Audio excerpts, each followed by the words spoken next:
Hello everyone, my name is Hector Chia, and I was invited a few months ago to talk about the Singaporean identity. Now, for those of you who don't know me, that doesn't seem like that big of a deal. But for those of you who do, it seems strange why I was chosen out of the many other Singaporean students in this school to speak about the Singaporean identity. You see, I'm technically Singaporean. I was born in Singapore, I'm a Singaporean citizen, and like every other Singaporean male, I'll need to serve in national service. But if we were to take a look at this handy little pie chart I've made here, it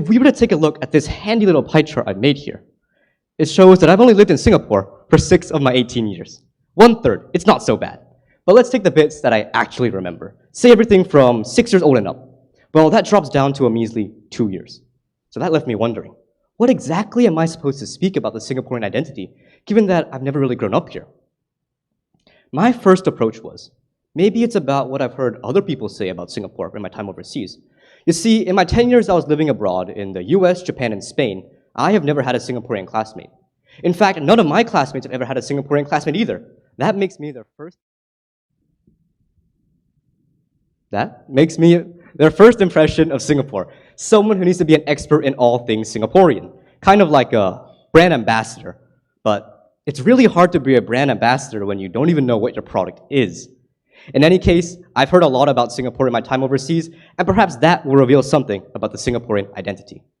First up, oh yeah, Singapore. It's that city in China, right? There's a true range of people who know about Singapore. There are those that have never heard of it, those that know it's in Asia, and yes, some that believe it's a city in China. Other than being slightly offensive, I believe that this spectrum actually reveals the roots of the Singaporean identity. Okay, first off, why might people not be familiar with Singapore? Well, Singapore is a city-state, one of only 3 in the world alongside Vatican City and Monaco.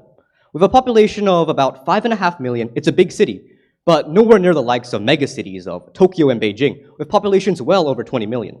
Okay, so we've established why you might not be familiar with Singapore. But why specifically a city in China? Now, I'm no history teacher, and I'm not qualified to be giving a history lesson, but it is important to note that Singapore's history is one defined by immigration. These immigrants came from many parts of Asia, including the Indian subcontinent, and yes, parts of southern China. Alongside the native Malays and a comparatively fewer number of Westerners, Singapore became a melting pot of many different cultures. Next up, I heard that chewing gum is illegal. Is that true? Okay. As goes my typical response, no, chewing gum isn't illegal, but the sale of it is. What does that tell us about the Singaporean identity? Well, it tells us about the government, and the Singaporean government has played a pivotal role in shaping the Singaporean identity into one that favors social cohesion. And social cohesion is one of the few things I've found about Singapore that's so different compared to my time overseas. You see, when I was living in the US, another nation founded on the backs of immigrants, with a rich social diaspora, I saw a society filled with tension in race, in belief, and in culture. In the US, I learned the power of the us versus them mentality, not only on an international level or a political level, but also on an individual level to divide communities. This mentality, this us versus them mentality, is exactly what the Singaporean government tried to avoid as it shaped the Singaporean identity. By bringing so many immigrants from so many different backgrounds, and different religions, different languages, and different cultures into a small island with few natural resources, it required great hardship, great sacrifice, and many changes to our comfort zones. I just want to speak very briefly about 3 government policies that I got to experience whenever I came back to Singapore for my summer holidays. The first up is language. Now, unlike most Americans, most Singaporeans are multilingual, speaking both English and their mother tongue. I believe that language is a great unifier. It allows us to connect with people from different backgrounds. Alongside the mother tongue policy, Singaporeans retain their heritage, that connection to their heritage. The combination of English and the mother tongue gave rise to one of the hallmarks of the Singaporean identity, Singlish. Though I must admit, I can't speak it properly, I believe that Singlish is a great representation of the Singaporean identity. It was born when new immigrants from oceans away needed to communicate in order to collaborate and overcome challenges in their new environment. Next up is housing. When you think of public housing overseas, you imagine a dilapidated, poorly maintained apartment complex for the most vulnerable segments of society. But in Singapore, there is no such social stigma. In fact, most Singaporeans live in public housing, so-called HDB flats. The government's active decision to mix the different ethnicities in Singapore within these HDB flats is different from how neighborhoods overseas are defined. You see, overseas, most residents in a neighborhood have largely the same socioeconomic and racial backgrounds. The breaking down of physical boundaries in Singapore manifests within Singaporeans as a greater acceptance of social cohesion and collaboration. Lastly is national service, or NS, a compulsory, nearly 2-year-long military service that all Singaporean males need to go through. By sacrificing these nearly 2 years of our lives to the protection of the country, enduring great hardship by working with others, NS represents a key characteristic of the Singaporean identity. That success only comes through perseverance and collaboration. All right, I've talked about the government. Let's go back to what I've heard overseas. The last statement, Singapore is so clean and safe. Now this one is mostly true. It's often followed up with something about having a very nice airport, very clean roads, Marina Bay Sands, and gardens by the bay. It is evident that the Singaporean government has spent much to promote Singapore's pristine image to the world. And as Singapore opens up to the world, with many Singaporeans going overseas like myself, and many foreigners coming to Singapore, like many of our friends and tourists, the Singaporean identity is beginning to be shaped by many others. It's also evident by the number of international schools we have. You see, when I came back to Singapore, I was spoiled for choice for which international school I wanted to attend.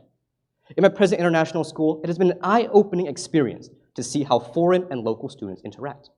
Between local students, I'm more foreign, but between foreign students, considered more local. Okay. It is precisely in school where I get to witness the future of the Singaporean identity. As a returning Singaporean, it's a strange feeling how many of my Singaporean friends look outwards to the world, while I look inwards into Singapore. The desire for many to go abroad is shaping the Singaporean identity into one that reflects that hope.